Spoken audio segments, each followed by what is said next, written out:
जय गुरु जी। नमस्ते गुरु जी। गुरु जी महाराज के चरणों में मेरा सादर प्रणाम। संगत जी, गुरु जी की असीम दया और कृपा से हम उनके दिव्य ग्रंथ लाइट ऑफ डिविनिटी के हिंदी रूपांतरित ग्रंथ दिव्य आभा का पठन कर रहे हैं। इसी पठन के अंतर्गत जो सत्संग हम आज पढ़ेंगे उसका शीर्षक है तथास्तु।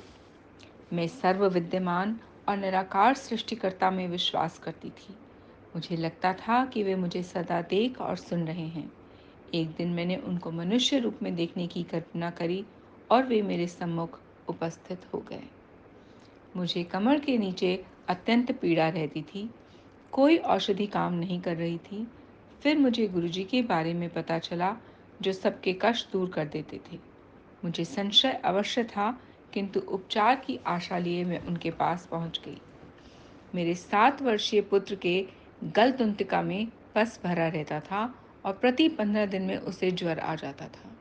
कभी कभी ज्वर 103 डिग्री तक पहुंच जाता और रात्रि में कोई चिकित्सक भी नहीं मिलता था।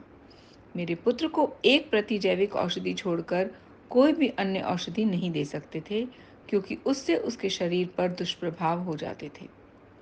एरिथ्रोमाइसिन, जो ऐसे अवसरों पर रामबाण मानी जाती है, उसके बहुत दुष्परिणाम होते थे और यह हर माह घटित होता था और हमारे लिए यह अति भयावह अनुभव होता था।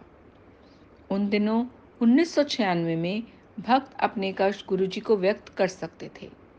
मैंने उनको अपना कष्ट मेरा बेटा कहकर बताना आरंभ ही किया था कि वह मुझे पहले अपना रोग बताने के लिए बोले।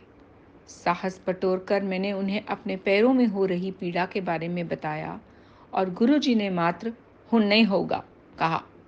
उनके कथन के अनुसार उनमें पुनः कभी वेदना नहीं हुई। उनके बोलते हुए ही वह पीड़ा समाप्त हो गई थी। फिर उन्होंने मेरे पुत्र के बारे में पूछा।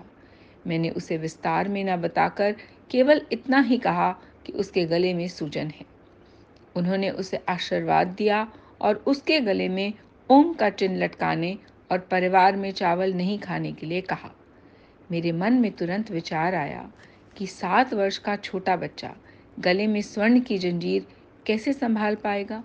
यद्यपि यह मुझे सोचना नहीं चाहिए था, किंतु मेरे यह सोचते ही वह बोले कि उसके गले में पीले धागे में ओम डालकर पहनाया जाए।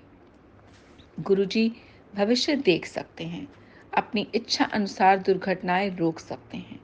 पहले दर्शन के समय ही मेरे बिना कहे उन्होंने मुझे अपना एक विद्यालय चलाने का आशीष दिया। विवाह से पूर्व मैं भारतीय प्रशासनिक सेवाओं में जाना चाहती थी, किंतु विवाह ने उस पर रोक लगा दी। जब उन्होंने मुझसे पूछा कि उन सेवाओं में जाना चाहते हो पर गई क्यों नहीं, तो मैंने उत्तर दिया, प्रेम होने के पश्चात विवाह मेरी प्राथमिकता हो गई थी। मुझे प्रतीत हुआ कि वो जो दर्शाते हैं उन्हें उससे कहीं अधिक पता है और वो साधारण मनुष्य नहीं है। ये घटनाएं दिल्ली में हुई। गुरुजी शीघ्र ही जालंधर चले गए। मेरे कष्ट फिर कभी लौटकर वापस नहीं आए। मेरा पुत्र भी स्वस्थ सा आनंद हो गया था। फिर मुझे आभास हुआ कि वे रचयिता के मानव अवतार हैं जिनको मैं ढूंढ रही थी। मेरे पुत्र और मुझे स्वस्थ करने के लिए धन्यवाद प्रकट करने मैं जालंधर गई। मेरी 4 वर्षीय बेटी गत शीत ऋतु में अस्वस्थ रही थी और उसे श्वास का कष्ट रहा था।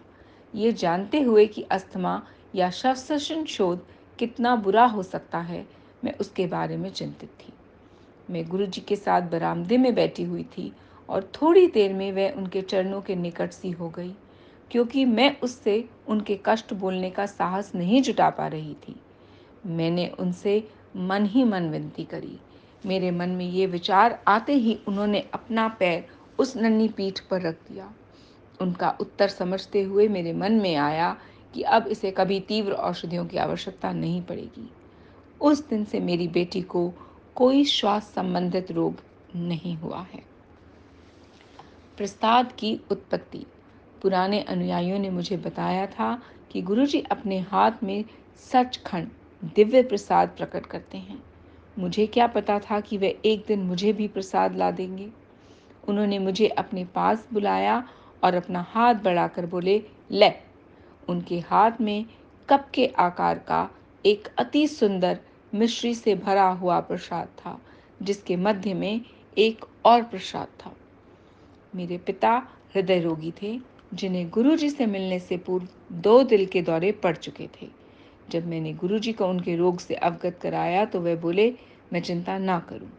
मेरा आश्चर्य बना रहा। मुझे ये नहीं पता था कि उन्हें एक और दौरा पड़ेगा। हम उन्हें निकटतम चिकित्सालय में ले गए, जहां चिकित्सकों ने उनके बचने की आशा कम बताई। मैं अपने पति को घर से गुरुजी का सचखंड प्रसाद लाने के लिए कहा। गहन चिकित्सा केंद्र में जाकर मैंने अपने पिता, जो जीवन रक्षा उपकरणों पर थे, उनकी जिह्वा के नीचे थोड़ा सा प्रसाद घुलने की आशा के साथ रख दिया।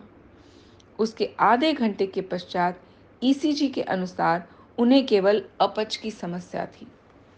वह उनके वहां प्रविष्ट होने के लिए किए गए परीक्षणों जैसा गंभीर नहीं था। मेरे पिता के चिकित्सालय से निकलते ही हम जालंधर गए। मेरे प्रवेश करते ही गुरुजी ने मुझे अपने पास बुलाया और अपने अनुभव सुनाने के लिए कहा। यह पिता वाली घटना भी। मेरा विश्वास है कि जब गुरुजी सत्संग सुनाने को कहते हैं तो सुनाने वाले, सुनने वाले और अब पढ़ने वाले सबको उनका आशीर्वाद मिलता है। मेरे पिता को लिम्फोमा, लसिका ग्रंथियों या गांठों का कैंसर हो गया था। मैं गुरुजी को बताने गई, परंतु कह नहीं पाई।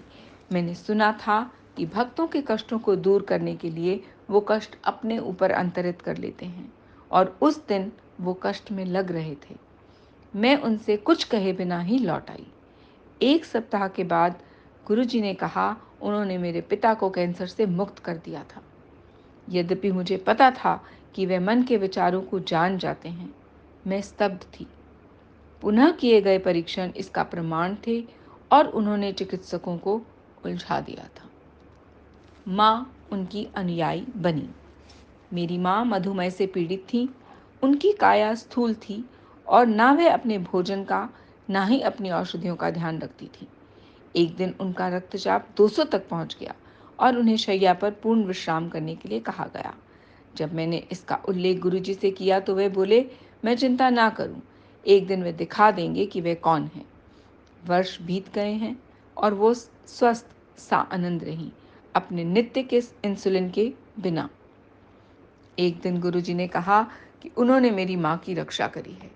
उनके कहने के कुछ उपरांत ही मेरी माँ अपने हाथ में एक परीक्षण का परिणाम लेकर खड़ी थी, जिसमें लिखा था कि उन्हें छोटी आंतों का क्षय रोग और मलाशय के कैंसर का संशय था।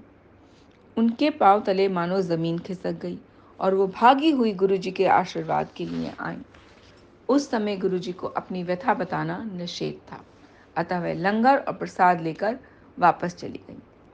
अगले दिन जब परीक्षण 1 सप्ताह पहले किए हुए परीक्षणों के बिल्कुल विपरीत आए, चिकित्सक विस्मित होने के साथ प्रसन्न भी थे कि रोग के कोई लक्षण नहीं हैं। उन्होंने उनकी अवस्था को मधुमेह अतिसार का नाम दिया। अगले दर्शन के समय गुरुजी ने उनको अपना मधुमेह परीक्षण कराने को कहा। फिर उन्होंने मेरी ओर देखकर पूछा कि ये कैसे हुआ। मैं उनके इस कथन का गूढ़ अर्थ समझ नहीं पाई। कुछ दिन के पश्चात मेरी माँ ने मुझे फ़ोन पर बताया कि उनके मधु का परिणाम 160/130 आया था, जबकि वो कई वर्षों से 280/260 रहा था। फिर उन्होंने मुझसे पूछा, यह कैसे हुआ? तब मुझे समझ आया कि गुरुजी मुझे मेरी माँ की प्रतिक्रिया कैसी होगी इस बारे में बता रहे थे। अगले परीक्षण से मेरी माँ को संतोष नहीं हुआ और उनके विचार में अवश्य कोई गलती हुई थी। जब उन्होंने पुनः अपने मधु का परीक्षण करवाया तो परिणाम 113/99 आया। गुरुजी ने मेरी माँ को एक दिन सिद्ध कर दिया कि वो कौन है। 5 वर्ष की अनुपस्थिति। वर्षों पूर्व मेरा हेमोग्लोबिन का स्तर गिर रहा था।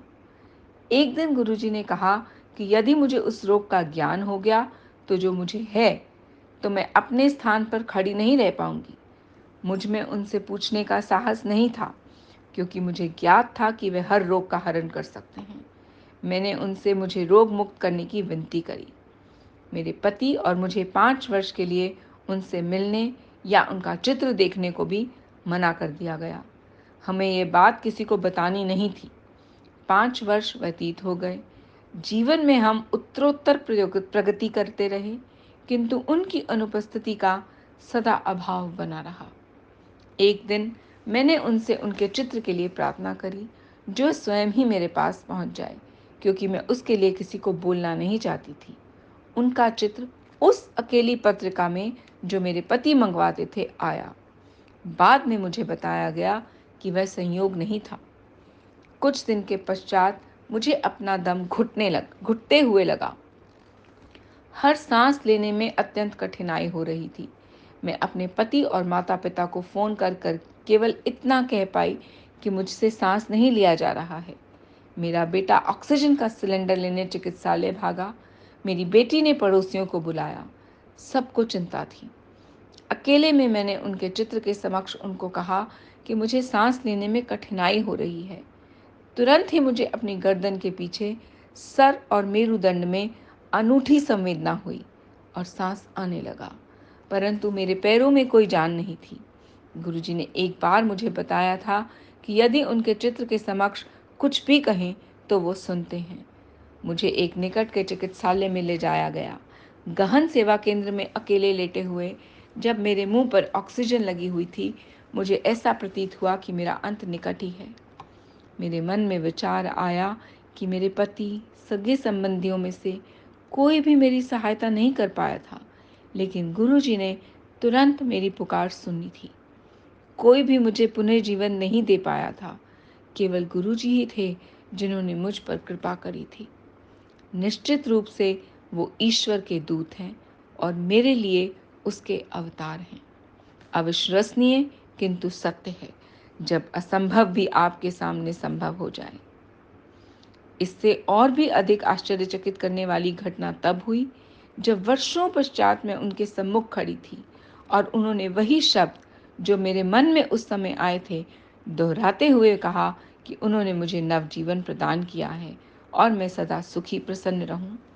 क्या ये चमत्कार नहीं कि हम 5 वर्ष तक मिले नहीं थे, लेकिन उनको ज्ञात था कि उस दिन चिकित्सालय में अकेले लेटे हुए मेरे मन में क्या विचार आ रहे थे। एक बार उन्होंने कहा कि चिकित्सक अपना कार्य करते रहेंगे। गर्भशोधन के पश्चात मेरा अस्थि घनत्व कम हो गया था। मेरे नितंब और जांघ की अस्थियां यदा कदा मुझे कष्ट देती थीं। मैंने कभी गुरुजी से इस विषय में चर्चा नहीं करी। इस बीच में परीक्षणों से पता चला कि मेरी अस्थियों में कैल्शियम की कमी है। अचानक एक दिन गुरुजी ने मेरे पति और मुझे बच्चों सहित सिंगापुर यात्रा पर जाने को कहा। वह मेरे से जाने का समय पूछते रहते थे। वहां पहुंचकर हमें उनकी एक अनुयायी से मिलना था और मुझे उनको अपने अनुभव सुनाने थे। यह करते ही मेरी वेदना समाप्त हो गई। दिल्ली पहुंचने पर गुरुजी ने घोषणा की कि मेरे कैल्शियम और हीमोग्लोबिन के स्तर बिल्कुल सही हैं। फिर उन्होंने मुझे अपना वजन घटाने के लिए कहा, अन्यथा मुझे हृदय रोग होने की संभावना थी। उन्हीं की दया से मेरा वजन घट पाया और अब मैं बिल्कुल स्वस्थ हूँ। मेरी बेटी को उदर शूल रहता था और दिन प्रतिदिन बढ़ता जा रहा था। उसने गुरुजी से प्रार्थना करी। उन्होंने उसका नाम बदल दिया और अब उसे कोई वेदना नहीं है। जब मैंने एक अन्य भक्त से इसका उल्लेख किया तो उन्होंने बताया कि उसका नाम भी गुरुजी ने बदल दिया था, अन्यथा वह पीड़ा जीवन भर साथ रहती। ये कोई संयोग नहीं था। हमने कभी ऐसे गुरु नहीं देखे जो मानवता के लिए इतना करें और कभी कोई उपदेश भी ना दें। जय गुरु जी, शुक्राना गुरु जी। संगत जी, ये सत्संग श्रीमती सबीना कोचर आंटी का है। इस सत्संग को पढ़ते वक्त हुए अशुद्ध उच्चारण और भूलों के लिए मैं हाथ जोड़कर गुरु जी महाराज और आप सब से क्षमा चाहती हूँ। जय गुरु जी।